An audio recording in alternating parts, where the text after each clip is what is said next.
Agricultural investment in the African continent. That's the discussion in this episode of the Business of Agriculture. Hey, Damian Mason here with a question before we hop into this episode of the Business of Agriculture.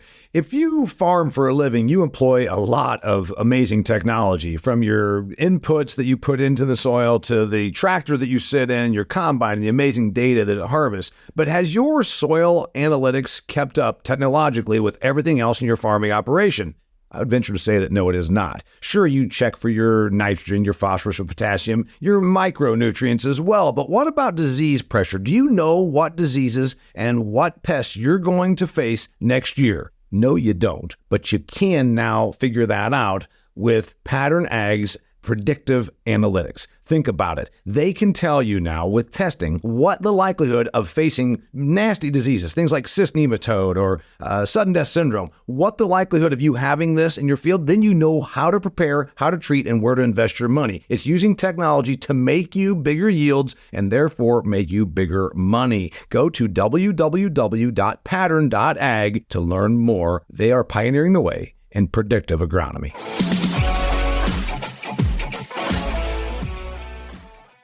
Hey there, welcome to another fantastic episode of the Business of Agriculture. We're talking about African agriculture and investing in African agriculture. You know, we've been hearing for a number of years about the potential of Africa. Over 1 billion people, it's still got a growing population, vast amounts of territory, vast amounts of natural resources.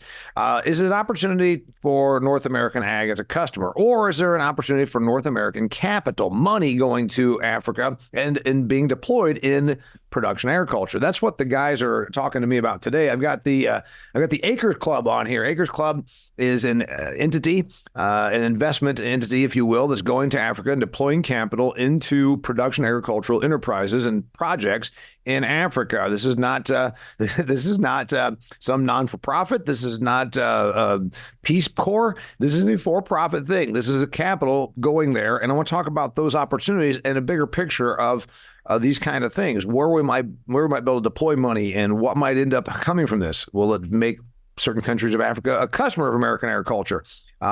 Lots of stuff to cover and dig into this. Also, we're going to talk about capital in general, as well as all the great things that could be happening in Africa. So lots and lots to cover.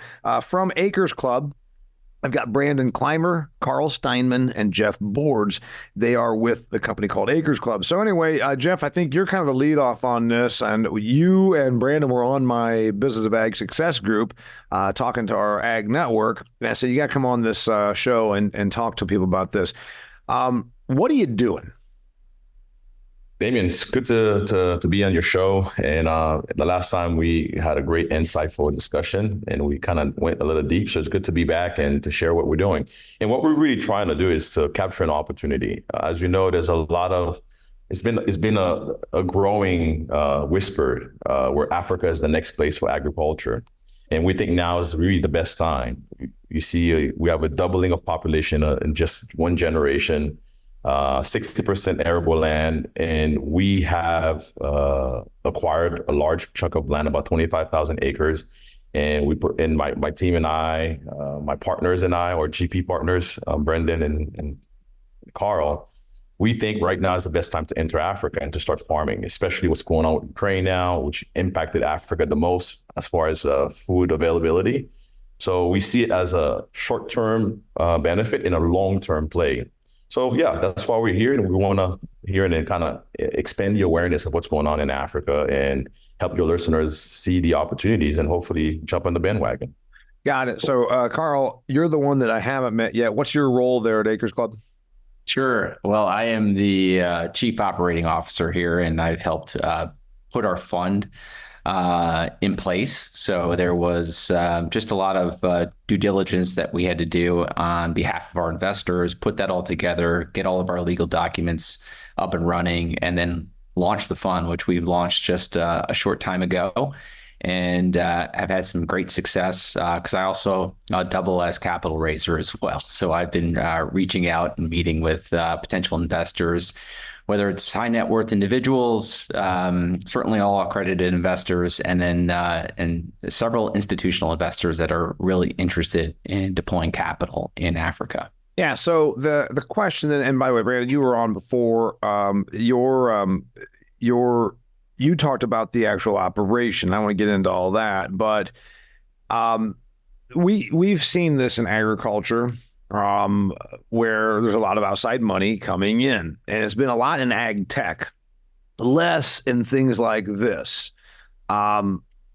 What's the environment like? Whoever wants to take that, I guess. I don't know if that's Brandon's question or not, because Brandon, your role is a little bit of everything, I think. Yeah, I mean, I wear multiple hats. For one, the face and the looks of the company, that's a major player. Then also the operational needs. So as far as the day-to-day operation, working with our farm managers in country, and all of our ground game. So really you see the ag tech, and that's a lot of the AI and everything that you see just with any tech that you're investing in. And those are high reward, high risk. Those companies will come in and not make money for 10 years and nobody really cares for some weird reason. Versus here, it's back to the basics. So Africa has a exploding population and a rising middle class, but they don't have the advanced agricultural techniques that we have here in the United States. And so that's where the unique opportunity lies.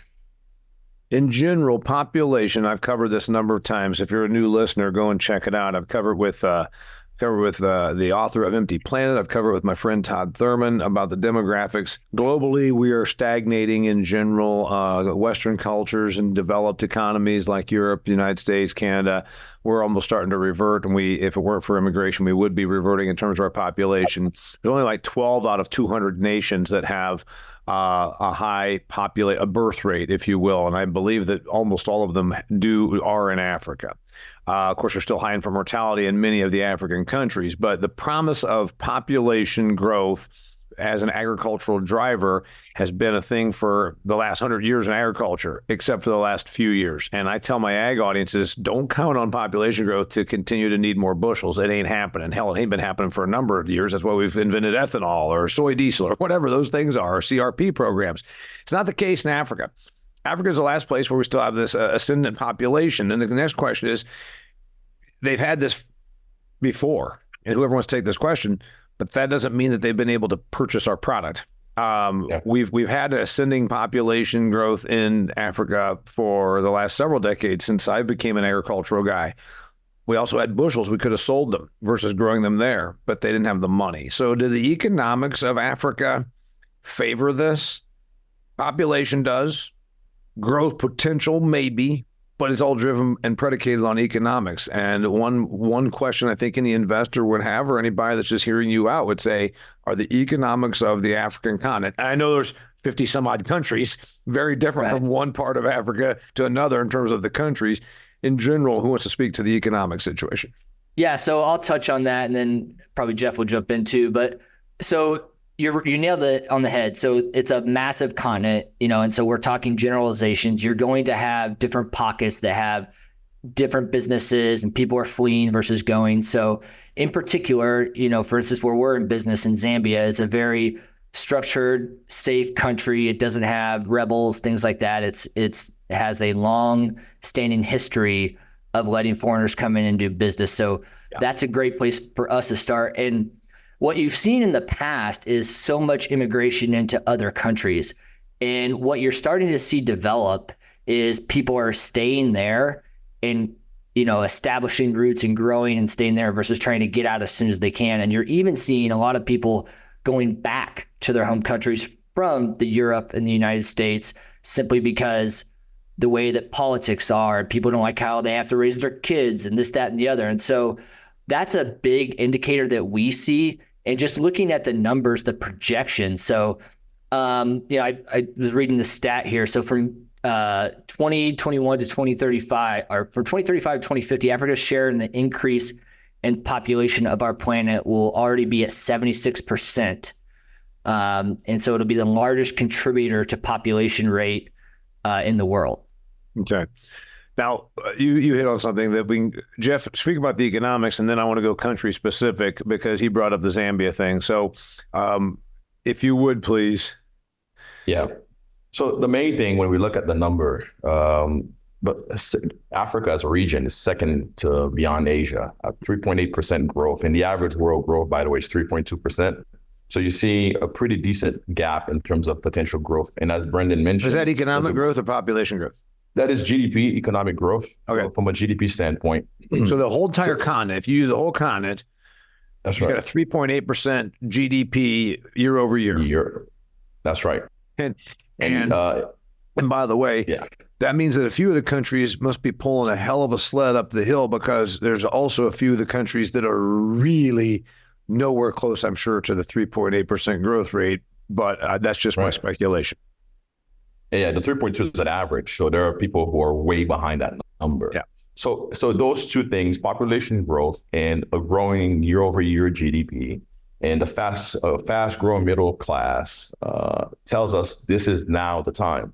And I would never compare the region to China or like as being the next China, because there's a lot of infrastructural limitation. However, from a purely agricultural play, there's a lot of economic opportunity there, hence why we decided to start there and let the region expand the appetite of what's available on the ground.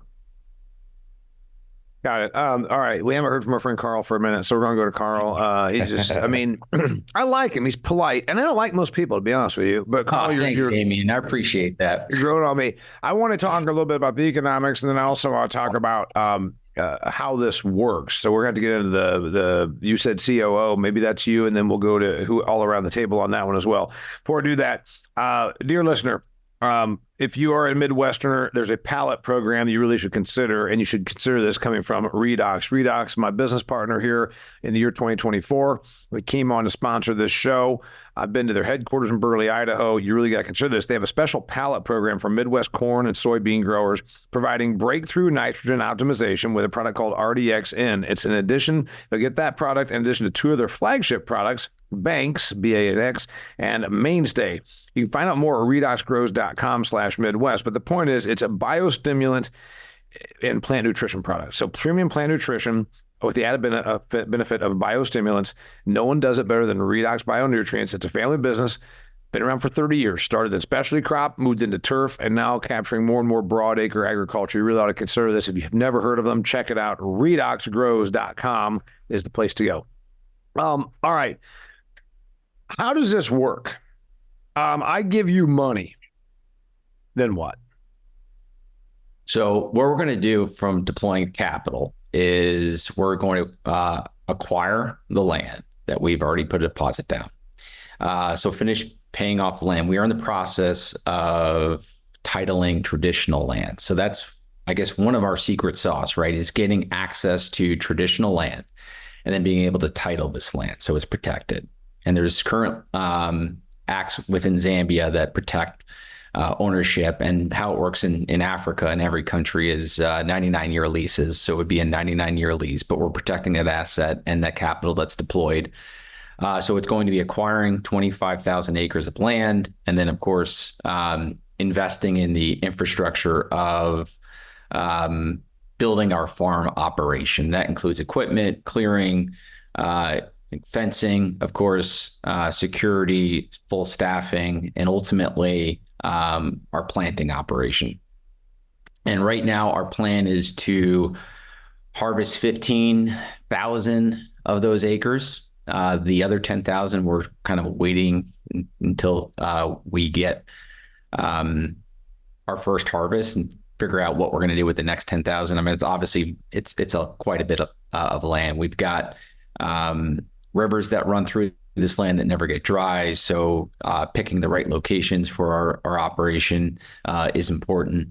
And ultimately, how our investors get a return on that capital is through distributions of from harvest. And of course, all of our economics are based on the current yields. And what we did, we took a very conservative approach to our yields in terms of the amount we could harvest per acre. And then the market price, we took a delta, took a very conservative approach on what that would look like. It's since gone up because of the drought that's in the region that has really driven the price up in all the grains. And right now we've planning on growing maize, which is their largest consumed crop, soybeans and winter wheat is in the plan today.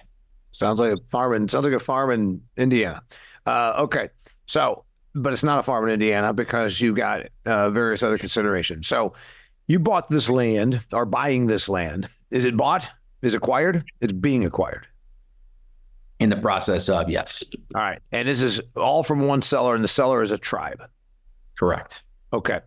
And then the first thing that my person that's driving down the road right now in Nebraska in their company car is saying, "Oh my gosh, what about title? What about is this because we've always heard horror stories about these other kind of countries, whatever." Zambia is very and I've heard it from Jeff and I've heard it from Brandon. Zambia is very stable. You're not worried about the politics or the government having a problem with that, right? Not at all. I'll let Jeff take this question because it's a beautiful story on how we entered this market. And, how are the three guys on your podcast get an opportunity to negotiate with tribal leaders for a massive amount of land, right? Well, who made the decision, Zambia? Well, Zambia chose us 12 years ago. Okay. My background is in education. I built software for universities and colleges, Damian. And what we do is we help schools expand without having to build infrastructure. And a client came and found my company because he got a degree in Hawaii. And he basically said, you have to come to Zambia. Anyway, he wired us the money before he knew we could deliver. And that's how we discovered Zambia. And it took us 2 years to figure out the landscape. And because we built an authentic relationship with the local population, everyone goes to Africa usually for mining, to explore and get out, right? And our interest was really how to educate and make an impact. And because of this, I've been able to create a meaningful long-term relationship. Matter of fact, when the land was offered to us, it wasn't something that I really was excited about because I didn't know what to do with so much land until we all got together. And we're like, well, there's something there, meaning we're feeding people's mind. Why not feed their belly? Because no one's going to learn when they're hungry, right? Mm-hmm. So, and that's how the entire thesis developed. Okay, so that's a neat one right there. So you're in the African continent, and you're in Zambia in particular. Which, by the way, if you're listening to this, Zambia, I would call it South Central. Is South Central. It's a landlocked country. Does not have a coast. It's north of South Africa by 500 to 1,000 miles, maybe. I mean, very large countries over there. The language they speak is there. How many people speak English in Zambia? English is the main language. All formal business and education is done in English. However, they have a lot of tribal languages that are not practiced. So everyone is, because of it's a former British colony, everyone speaks English that is educated. So if you're going to do business in Zambia, unless you start interacting with the rural area where you might run into the different tribal languages, but there are 7 main tribal languages. However, English is the main language for all government or business transactions. Got it. And there's a stability, and then there's the English aspect of it. So this all works. So you were presented this opportunity. Hey, you know what? You're over here, Jeff. So this tribe wants to sell off 25,000 acres. Of course, the first question is, well, why do they want to sell it? Why do they want to sell it to me? If I buy it, are they going to remember that they sold it? Are they going to still just be out there running around and doing their thing and forgetting it? There's some questions that go up. I'm sure there were for you. Yeah. Well, I knew the chief very well. We've done some stuff together, especially now we're doing some stuff to bring higher education into the chiefdoms. Because most of the chiefs are very wise as far as the land. They have like a lot of traditional knowledge that none of us can access. However, when it comes to formal education, there's a huge gap. So we've been working with the government to bring them up to par. There are a few chiefs, of course, with doctorate degrees, but you can say 90% of them are very traditional. They can tell you how to find water just by the wind, sound of the wind. However, getting them into kind of like bridge the gap between the traditional values and the modern values has been something we've been very, very keen on, because a lot of time the traditional rules are conflicting with educating the youth, right? You have young girls getting married early. So we're like, let's go up to the top. And once we show them why we're there, then it can make our job a lot easier. So because of this, Damian, for over a decade, I've been building a relationship with a lot of the tribal leaders. And when the land came, it was more of a gift in terms of like what was given. So for us, at first I rejected the offer until Carl and I and Brendan got together and we're like, hey, there's so much more that we can do on this land. There's farming potential, and the whole thing opened up. So my first instinct was I would not know what to do with this land, right? And because of the titling issue, Zambia is very safe. It's a Christian nation. They're one of the first Christian nation in Africa, I would say. So we understand the words tend to follow with the action, right? So I was never concerned about that. Matter of fact, many of the farmers from Zimbabwe are now in Zambia farming peacefully. For me, what was the value? Why would I change my focus, my calling into a whole new thing? So now I can tell you, Acres Club is my main calling, because I see that there's a bigger gap of impact in the land in terms of job, employment, education. Farming education is massive for us. So we see a vertical right there for my previous company. So yeah, it's a lot of excitement, where it was very hard as we spoke about it. The more we spoke about it, the more it was like, why not? And hence why we got from maybe I don't want it to we need to have it. And then getting it titled is basically what we're doing right now to ensure that the investors are inheriting titled land, not traditional land. So that way they can transfer it and they can also leverage it as an asset, tradable asset. Got it. So on this front here, Brandon, let's go to you for a minute. Your job is to what? Get those acres planted? You're not pretty much, yeah. Planting the acres. Yeah. So essentially, like, Rockefeller or Andrew Carnegie, when he built U.S. Steel, it's bringing in the right partners to create that. And so that's what my main thing is. So I have a national design build firm, and so developing is kind of a big thing. So the country of Zambia is actually doing a planned capital city, and our land is adjacent to it. So as that city grows and gets built out, the land will appreciate. But in the interim, we're like, well, how can we create cash flow while that's happening? And so that's how we came up with this system. And at the end of the day, I mean, bringing in the guys to actually put the seed in the ground, dig the holes, that's the kind of the littlest part. The biggest thing is running a business. That's what's the lacking over there, which is where we kind of tail into the education piece with Jeff's company. Okay. So you're thinking that the play here is you get these 25,000 acres. Do you mind me asking, what do we pay for the 25,000 acres? Well, we just had it valued. Yeah, 12.5, is that right? Yeah, $12 million. $12 million. But you're not in it for $12 million. But you've got a value of $12 million, but you're not. Your asset value is $12 million US. Right. Because it was tribal when we got it. Right. So you're not really in it for much in terms of your acquisition price. Correct. That's right. Okay. And then you got improvements to this.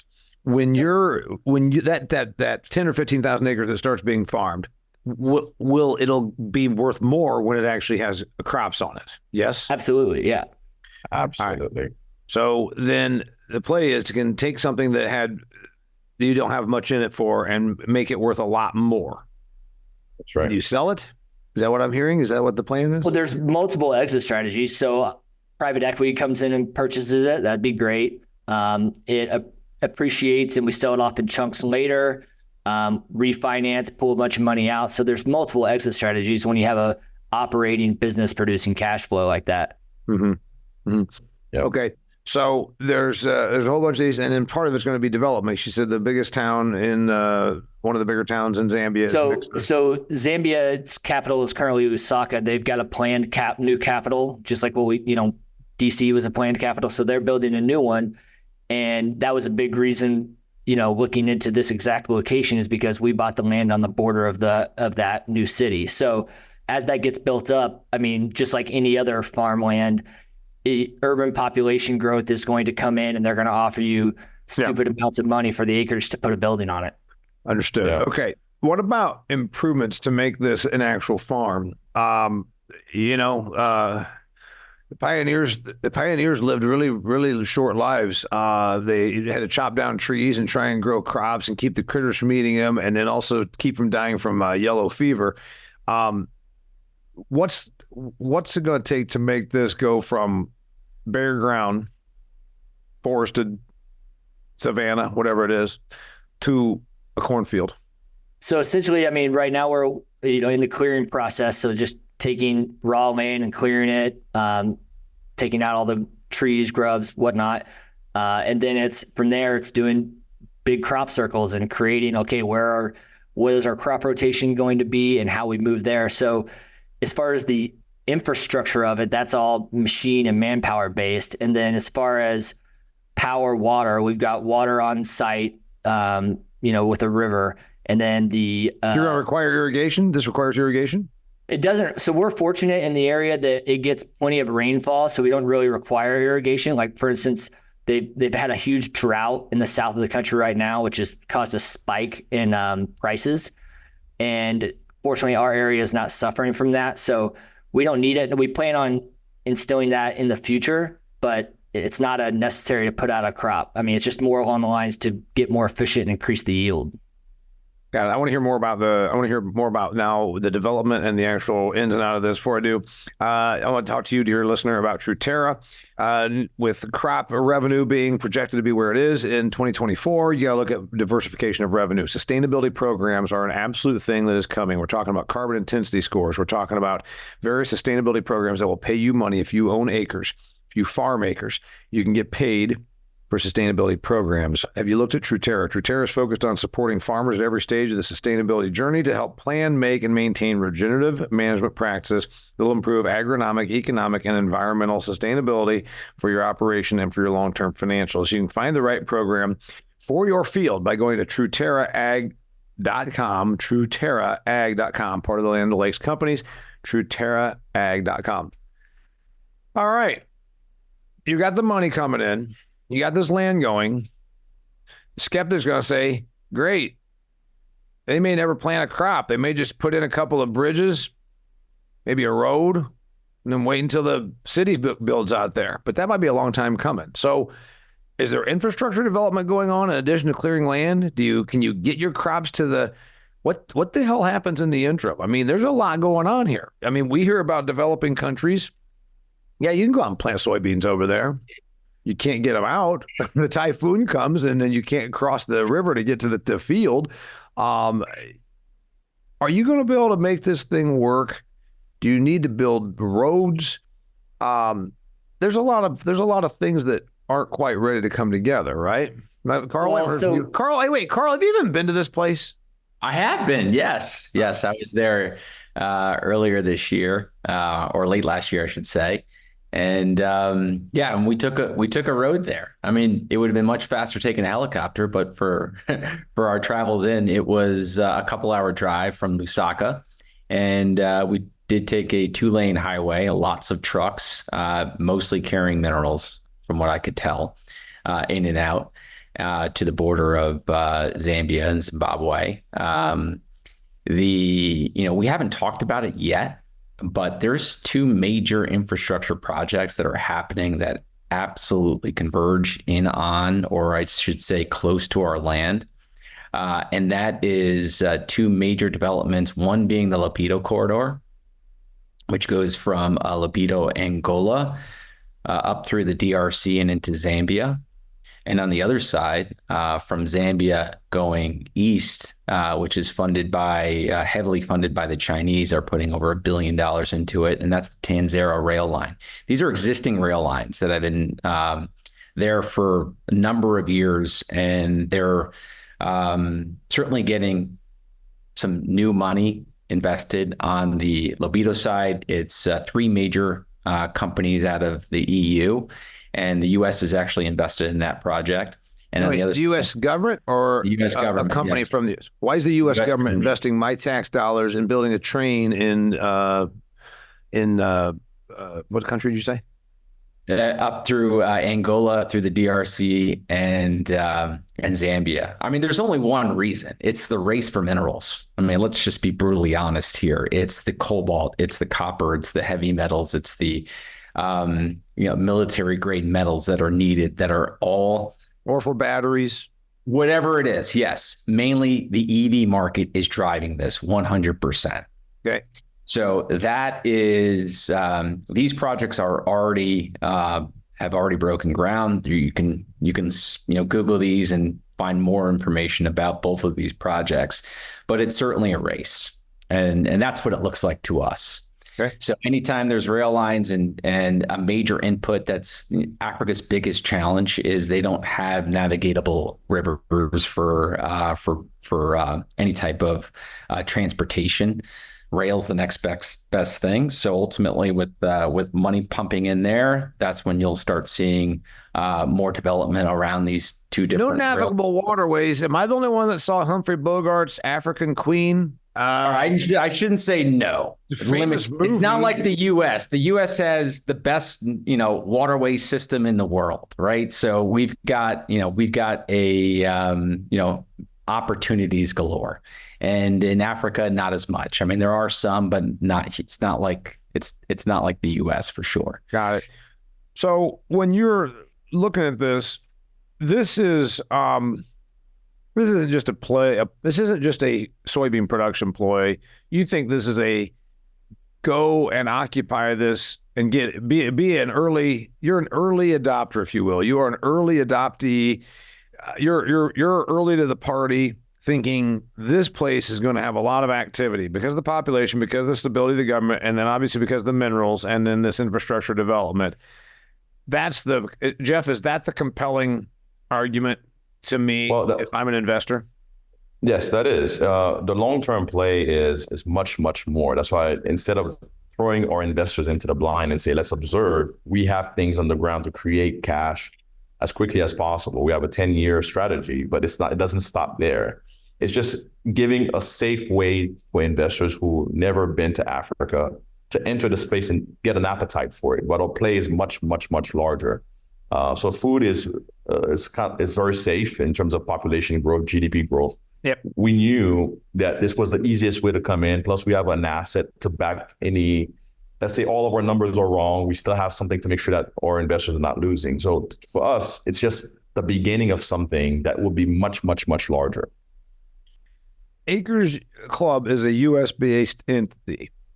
That's right. And U.S.-based entities or European or wherever, Canadian, are allowed to not own property but have 99-year leases in Zambia. Is that my understanding? Correct. That's just how the country is in general. Regardless if you are even a local person, it's a leasehold country. So even if you're a Zambian, the government gives you 99 years that is renewable. But for your guaranteed 99 years, if you qualify, and we're qualified investors in the country, so we're able to secure assets into our company. So you got the fields that are going to get going.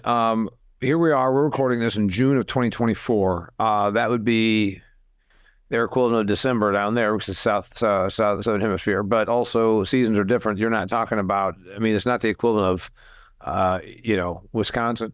It doesn't get like hard winters there or anything. So when do crops get planted? What happens moving forward?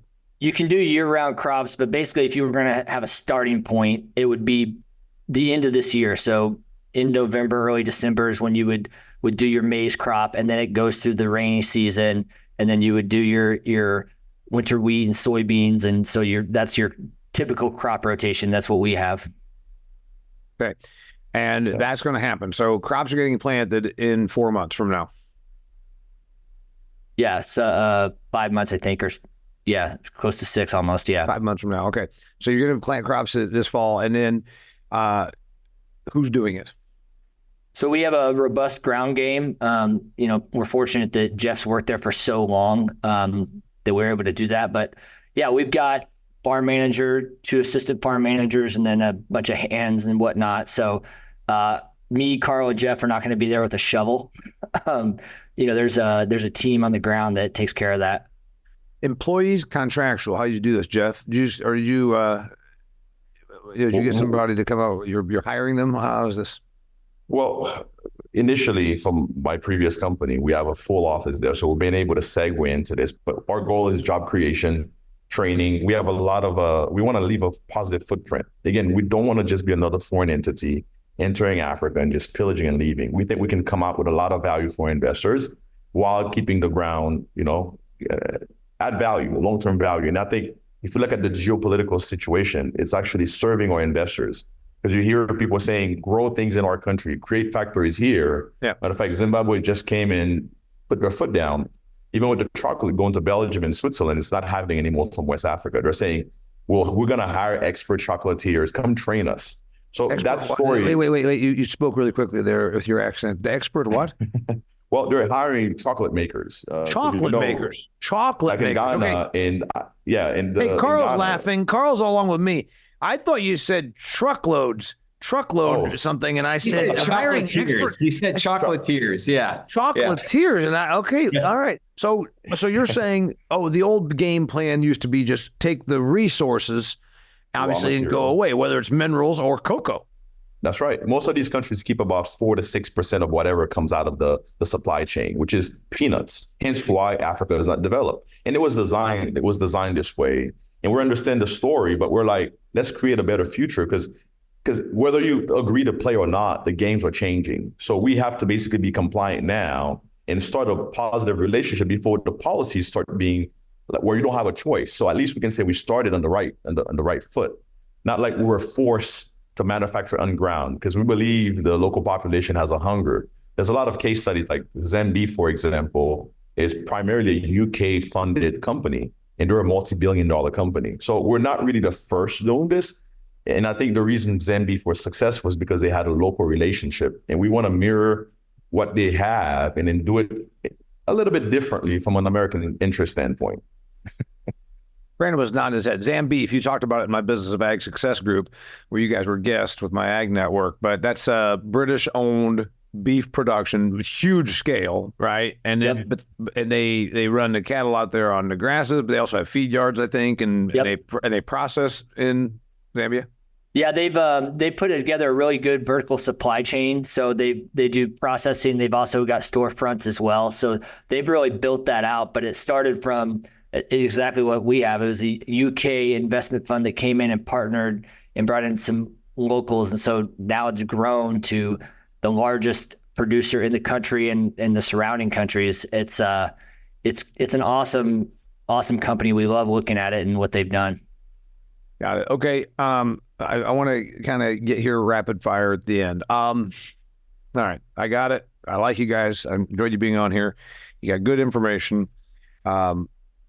The person that's listening to this, they're probably in the U.S. or Canada. That's where a lot of my listeners are. And they got a lot of questions still. All right. You've already spoken to the stability. Some of us are old enough to remember investment money going to Brazilian agricultural, and most of it was land. And then some of that land got nationalized. You've already spoken to that. Is there anything I missed on that topic? Go ahead, Jeff. Jeff probably the one to go with because he's got the most experience working there. Well, our interest is for the entire region. We thought Zambia was the safest simply because of the rule of laws. They abide by the laws, and there's a strong democracy on the ground. So the idea of having land repossessed, it's very unlikely, especially if the land is titled.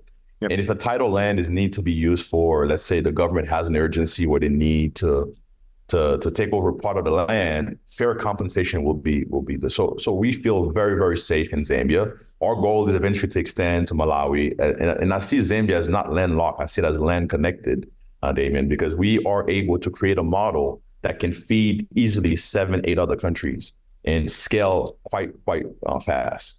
It's the second time he's a brilliant man. It's the second time he's done this. On the Ag Network group, he did the same thing. Landlocked was my term. Land connected was his. I appreciate it. He's making sure. And what? 7 other countries. There's nothing wrong with that, and they're all peaceful. There's no contentious border issues. I don't think with any of them, are there? Well, Africa is so many countries, 50 plus countries, and the dynamic, the geopolitical space is very different. And when we say 7, 8 is just potential, we will have to carefully enter each market and assess them very individually. So what works in Zambia may not work in the Congo. Congo is a little bit more conflict driven. So as we try to create verticals for our investors, we'll have to get people on the ground to make sure that we navigate this complexity. Africa is very complicated. I'm not going to come here and say it's a very simple, easy place to do business. That's why we've been there for 12 years. And most of the risks that investors should be worried about, we've mitigated them to almost zero. So hence why we are the play. The person in Nebraska listening to this wants to know, can Zambia become a customer of mine? And I think that more projects like what's more likely, that the economy improves to where they are an importer of stuff that's grown in Nebraska, or the economy only improves well enough to take on projects like you're doing in terms of production? Well, this is an opinion. It's not really, this is my personal opinion based on traveling. I just came back from Norway, and the last time we met was in London. From London. That's a hell of a long, hey, that is not one of the 7 countries that border Zambia. I do know that. Well, the one that does is Mozambique, right? And I was sitting there and I was consuming some nuts. I was buying some nuts in the grocery store, and it was made in Mozambique, right? Or made from Mozambique. So as the U.S. get back into the, we're in the fun lunch event, and then one guy came and presented, and he was saying something very, very, very controversial, if not exciting, about the manufacturing coming back to America, but in a different form, where we're looking at robotics and AI driving or manufacturing, right? Carl, you were there. So I see, as we're becoming a more sophisticated society, I think a lot of the work. So I see it becoming where Zambia is shipping things in here because it's going to be able to create it. We'll be able to produce the food a lot cheaper, and our farmers can focus on additional things like more technology-driven end products. So I see it becoming a more symbiotic relationship building where we can access cheap labor still in Zambia. We still have a large workforce. Unemployment rate is still very high. We see opportunity for us to ship the labor costs there, while the U.S. sector can create end product that technologically beyond Zambia capability at the moment. So I see the next 25 years, 50 years looking like this. That's just my personal assessment. I don't know if Carl and Brendan see it differently. I want to go to Carl next. Carl, you've been sitting here quietly for a long time, which is one of the reasons I like you. You don't sass me. No, I'm kidding.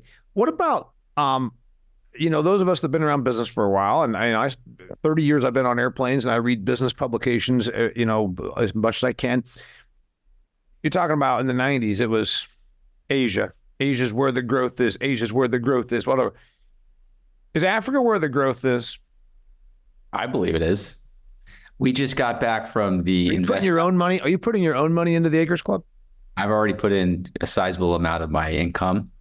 A sizable investment, but I also left my corporate job after 20 somewhat years. Okay. And so, I was moved to take massive action after meeting with Jeff, and we were in a mastermind group for a long time together. And when this started to form, certainly, yes, I put in my own money. I do think there's massive amounts of growth opportunity there in Africa. We have met the most incredible people as we built this fund. Jeff referenced a fund launch group that we're a part of that helped us launch this fund, but then also some of the travels we've made into all regions of the world. We just got back from an Invest Africa conference, which was amazing. We got to hear from dignitaries, investors, major companies that are all investing in Africa, and the excitement there about the different regions were incredible. We got to hear the High Council representative from the UK, and I believe she's a native of Zambia, beautiful woman who just gave our pitch perfectly. She's never heard our pitch, which was amazing. So, I was in an audience. It was a small group. There was probably 50 people, and she was there talking about why invest in Zambia, why invest in agriculture, and she touched every one of our points. So it just gave me that. And I want to reiterate those points because the people listening to mine this is the Business of Agriculture show. So they're saying, what are the points? Well, first off, you told me population. Then you told me they're still hungry. Then you told me there's lots of opportunity. You told me there's unemployment. It's not crippling unemployment, I think is what I'm gathering from Jeff's statement. But there's employees to do the work, but there's not crippling unemployment to where it's not the squalor. There are some very, very depressed African nations. This is not one of them. So I'm hearing that. I'm hearing that there's business friendly. I'm hearing that the government thing. So I think I've got your pitch. So then my next question is, maybe this is for Brandon or for you or whoever. I don't know. Is this the first of many? Is there another 25,000 acres after this one? 2 years from now, are you going to be calling me up saying, hey, I want to tell you about the next one. We did 100,000 acres and we're doing this, this, and this. Is that what's going on?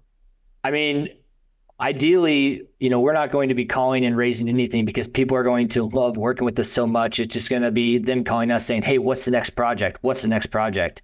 Yeah. So that's not our plan to be serial fun guys. That's not what we do. an opportunity. We're business people. We're going after it. Yeah, you don't think you're going to have to be in a hard raise of capital situation 1 to 5 years from now because you think the thing will speak for itself. There's a Latin term that means the thing will speak for itself, and I can't remember what the hell it is because I never took law school. But anyway, I do digress. Okay, last couple of thoughts here, and then we got to go. Are there going to be grain bins? I mean, are you going to farm this ground and haul it to town until you can develop this off for condominiums? Or is this going to be a farm 20 years from now? Is this going to look like, yep, we came here and we broke the sod and by God, look at this now. This is a modern agricultural production enterprise. Jeff? Yes and no, because we have access to a lot more land. We're thinking about the future. So the first play is agriculture. And we're going to create a top-line agriculture project. And Brendan is spearheading this, and he takes things. He's very detail-oriented. So we believe it's going to give Zambia a run for its money. So it's going to be a model that people are going to be modeling, and that's the aspiration, right? But we also understand that the UAE is putting a lot of money nearby our land. So again, we're not betting on that because we don't want to create speculation for just our investors. If within that 10 years, the money is invested and the land value does grow, we do see the potential to create a smart city because we're trying to get as much land adjacent to us as possible. So if we can develop more value in the land, like I said, we start with what's safe and we allow the market to dictate. As you said, 10 years ago, people were saying Africa, Africa. We understand things move a little bit slower in Africa. Hence why we're starting with what's possible right now, which is not what will be possible 5-10 years. That's right. In 10 or 20 years, part of this 25,000 acres, you think it's going to be a city that's well connected technologically and has condominiums on it? Smart city. That's our long-term play with a farm attached to it. Smart city meaning the government watches my every move and I just pull up there and I have a chip on my wrist and it accesses my bank account. Is that what we're talking about, Jeff?